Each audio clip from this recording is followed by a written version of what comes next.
Hey everybody, it's Malice here, lead developer and director of SoulsCraft. Alongside with me is... Nick, lead map designer and builder whip cracker guy. Yes, yes. Today we're going to be starting a series for all of the SoulsCraft build team and texture packed artists and even artists. And we're sort of going to be doing a fresh playthrough of Dark Souls. Along the way, we are going to comment on the design of the environments, of the gameplay, of the levels, everything that pertains to our server, and even the little extra fun stuff, because Dark Souls is a fun game. Yes, it is definitely fun, and the best way to replicate Dark Souls is just by really studying what Dark Souls has to offer. As you can see, we're in the character creation menu, and we're doing a bit of some character creation. Now, a few seconds ago, you saw me picking out a starting class. Starting classes actually don't mean too much. Each starting class has a specific set of stats and weapons and armor that you start off the game with. Yeah, and that's really all it is. I mean, if you start as, say, a knight, Malice is starting as a wanderer, which is a dexterity type class. But if you start as, say, a knight with, you know, his two-handed sword and his shield and his heavy armor, you could totally end up at the end of the game with a samurai wield, or with a katana wielding, you know, light on your feet dexterity type build. Or you could start out as a magician and end up playing a tank build with heavy armor and a two-handed sword. It really doesn't matter. All it decides is your starting equipment and your starting stats. And we're definitely going to go with that same mechanic in SoulsCraft, partly because it would be pretty intensive to actually code an actual, you know, class system into Minecraft, and also because we want to replicate that really hardcore RPG feel that Dark Souls has. Yes. As you can see, we picked the Master Key gift. Starting gifts are very trivial starting items that you get to start with. They're all... The Master Key is the only one that you would ever want to pick. Yes. Basically.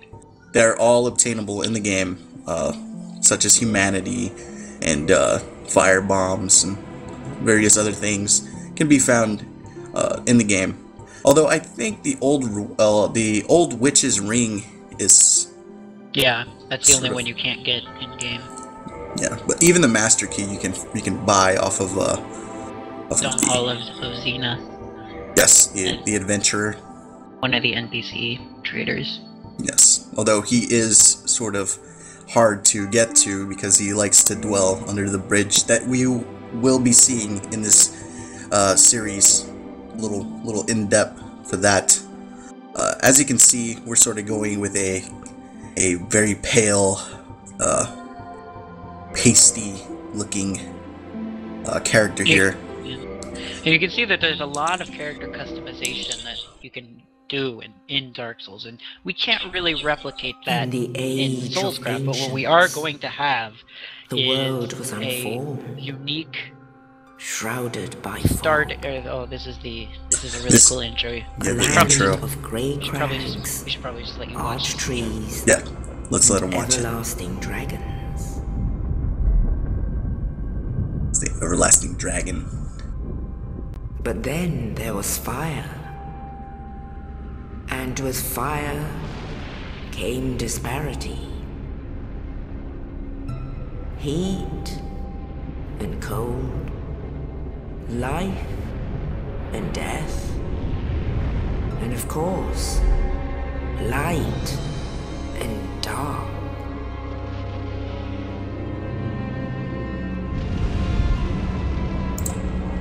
Then from the dark they came and found the souls of lords within the flame.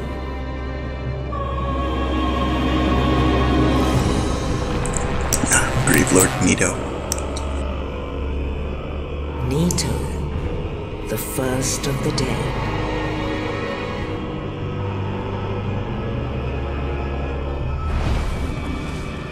The Witch of Izalith, and her daughters of chaos.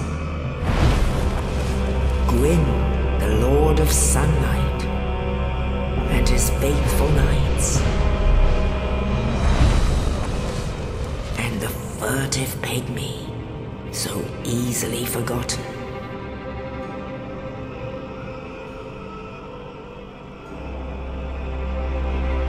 With the strength of lords, they challenged the dragons.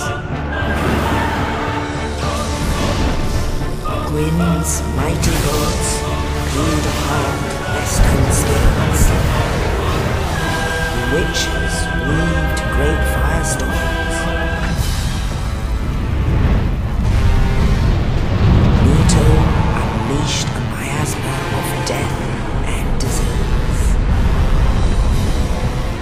And Seath the Scaleless betrayed his own, and the dragons were no more.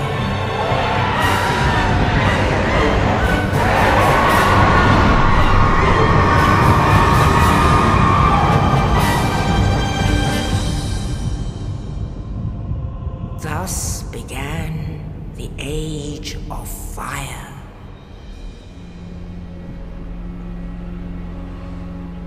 But soon the flames will fade, and only dark will remain.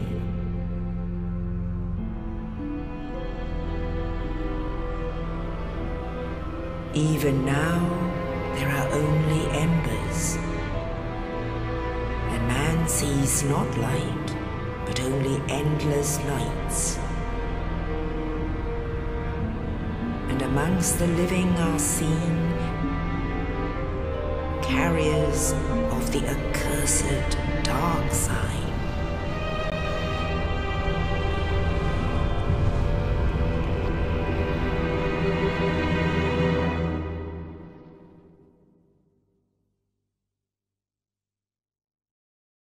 So begins Dark Souls. Yes, a very interesting introduction to any game, if I do say so myself. Probably one of the best intros I've seen ever in a game. Just Yes, quite indeed. quite good. Dark sign brands the undead.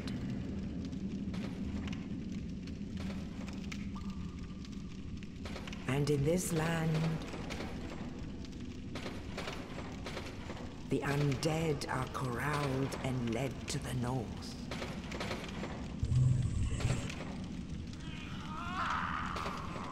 Where they are locked away to await the end of the world.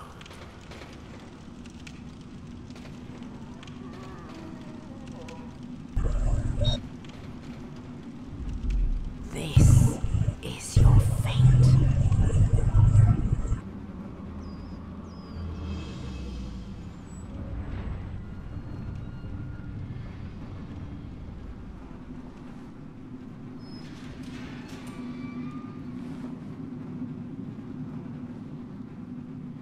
Looks like you've been drinking too much Kool-Aid. Yes, my young apprentice. Hey, Oscar. That is Oscar, the knight, assisting our character here. So as I was saying before the intro started, and you'll see what I was talking about, Dark Souls has a lot of character customization. It's a very much a role-playing game in every sense of the word. You play your own character, and since we can't really replicate that in Minecraft, what we are going to do is each class, not only is it going to decide your starting equipment and your starting stats, but each class will have its own uniquely shaped backstory that you'll play through and die at the end of in order to introduce the player to the Phantom and Awaken mechanic. Mandatory death. As you can see, where this location, the Undead Asylum, is sort of serves that purpose in Dark Souls. It's the introductory area that introduces the player to the concept that they are undead, and that they are trying to become human once more. There's the Stray team, and you can actually come back here and fight that guy later on. Yes. Take a look at the bars. Very interesting bars. I only just noticed that there was an undead actually impaled on that fence. Oh yeah, that's what you were talking about. Yeah. That was pretty wicked. There's many details like that in the world, little environmental clues. Sometimes those are very, very important to the story, and there's many times when an environmental clue like that is the only thing that will tip you off to a huge element of the story. It's just Dark Souls' unique approach to storytelling. Here we see a torch behind a iron bar grate. Something we should definitely use. Well, Scott does that a lot. It reminds me of Scott's style. Yes. We should definitely, Dale, if you're watching this, the iron bars. This is actually a good time to mention that the iron bars, textures should look very broken and rusted as they do, as you can see in this. You know, they're very bent out of shape. Maybe a connected texture where they're just randomly bent out of shape. And, very good idea. Broken and rusted, something like that. Yes, that's a very good idea. Because we will be using those. Ladders as well, as you can see. Yes, we would definitely want should be metal and broken and rusted. Yes. Maybe connected textures for the ladders as well, if that's possible. If that's possible, we should definitely do that, because I've actually never seen that done before. That's very dynamic, and that's sort of what SoulsCraft is all about, just bringing those small details all together and just immersing the player. So as you can see, he just lit a bonfire. And the bonfires in Dark Souls serve as checkpoints. They're in sort of peaceful areas of the world, such as this little area that's sort of isolated from the enemies of the Undead Asylum. They're meant as to be resting points, and save points and checkpoints. It's what the dragon eggs will serve as in SoulsCraft. Yes, they also function as upgrade points and storage, so they're very useful utility in bonfires. So that's something we should think about incorporating into SoulsCraft in another way, as we do not want to directly rip off Dark Souls. Bam. Whoa! Most players, when they encounter this boss, try to fight it and die horribly. We can actually escape as you see. Yes. Rolling through this door.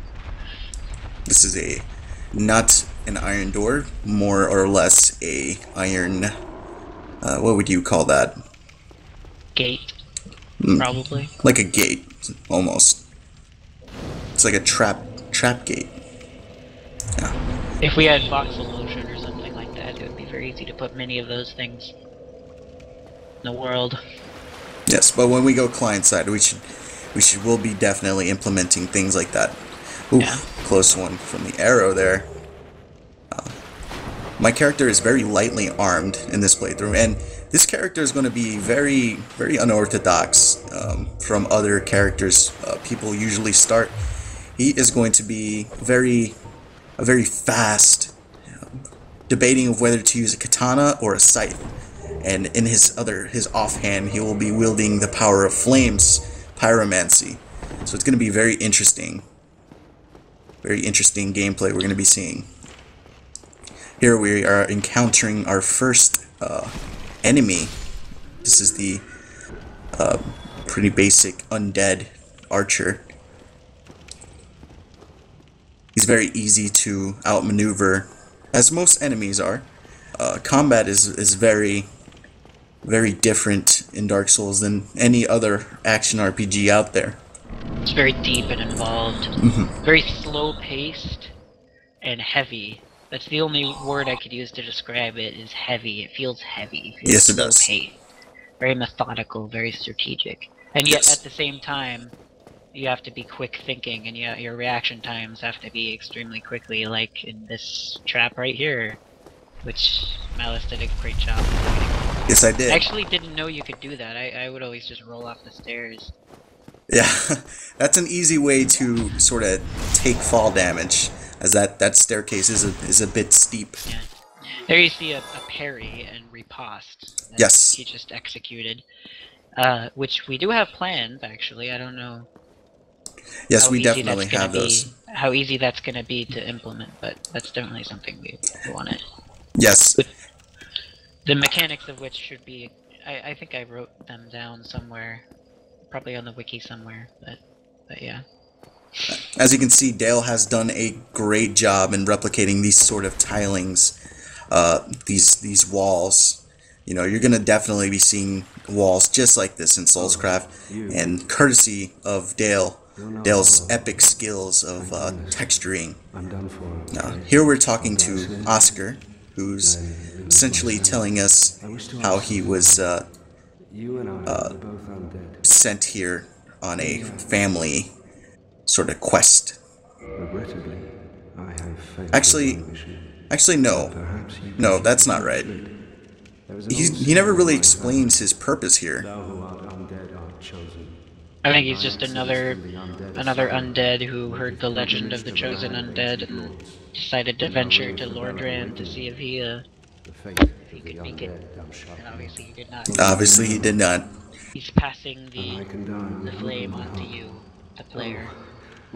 Yes, this is he introduces the main quest line. So, a very nice pivot point here. He is going to give us our essential Estus flasks. A very important aspect is that you don't actually find HP potions. You can, but they are very, very, very rare. They come in the form of divine blessings. But the Estus flasks sort of function as your HP potions. Every time you rest at a bonfire, your Estus flasks refill. Oh, I am not. I have no idea why I killed him, but putting him out of his misery, I guess. Yes, he dies anyway. He does die. So I don't know why. Maybe it's the nature of our character. He's a very, very sneaky. He looks like the Emperor. Yes. Star Wars. Here we have 3 enemies. Now, this is a very bad situation in any environment. You definitely have to pay attention to your environment, and having so many enemies upon you like this can really force you into hazards in your environment, and they can trap you in your combat. So it's fighting multiple enemies in Dark Souls is very difficult. Yes. That was a failed parry. Yes, I learned that you cannot parry lunging attacks. Here we get a backstab. A lot of enemies will let you backstab them, or have the ability to backstab them. But you really gotta sort of get right behind them and just sort of stab them right in the rear end. He was slower, so there are some enemies that you can backstab, but they will not let you do it as easily as I did before. Now we're going to just sort of take in the environment here. Where is the Undead Asylum? Judging from here. High in the mountains. High in the mountains. Very frosty mountains. Kind of reminds me of Skyrim. Yeah.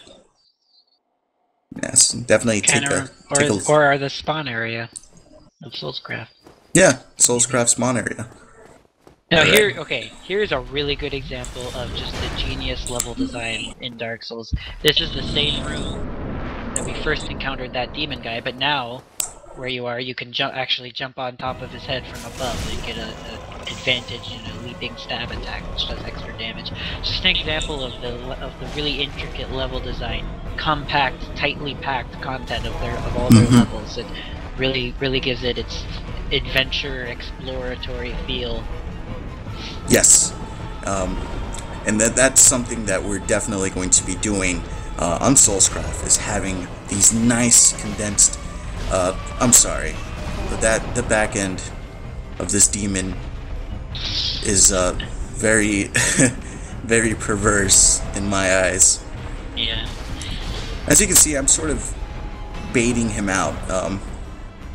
Combat is very dynamic. Even boss battles, you're never gonna have the same boss battle, so you got to be very adaptive to your situations. As you can see, the sweet spot for the stray demon is behind him, and as you can see, he's sort of backed up into the wall, so you can't really get into his blind spot. So you got to sort of avoid all his attacks and sort of move them away from the wall.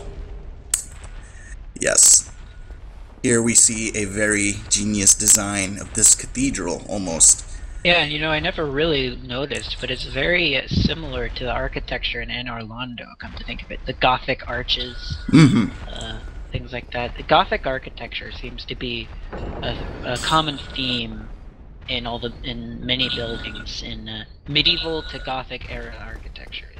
Is what most of the buildings in Dark Souls are, it seems. I've noticed. Yes, absolutely. Here we sort of see just like how Dark Souls really enjoys having ruined structures, and this is something that we also would like in SoulsCraft, is just having this ruined feel.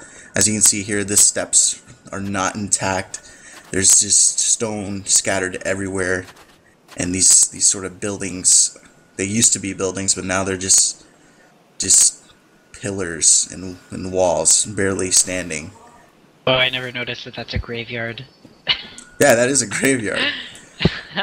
Wow, that's like exactly like the spawn. Yeah, it does. Graveyard.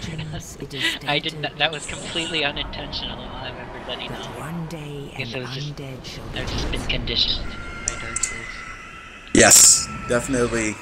You will be getting conditioned when playing Dark Souls. It will make you a better player. Well, we're sort of. There's actually, Malice, I don't know. There's actually speculation that this crow is Velka, a goddess in Dark Souls. There's people speculate that crow is actually the material form of Velka. Just an interesting side note. A lot of the lore is based on the weapons and armors in this game, so you got to really look and just pay attention to your environmental details and the lores that are in your weapons to really sort of piece everything together. Well, we are nearing the end of the build, so I guess now is a good time for any last words.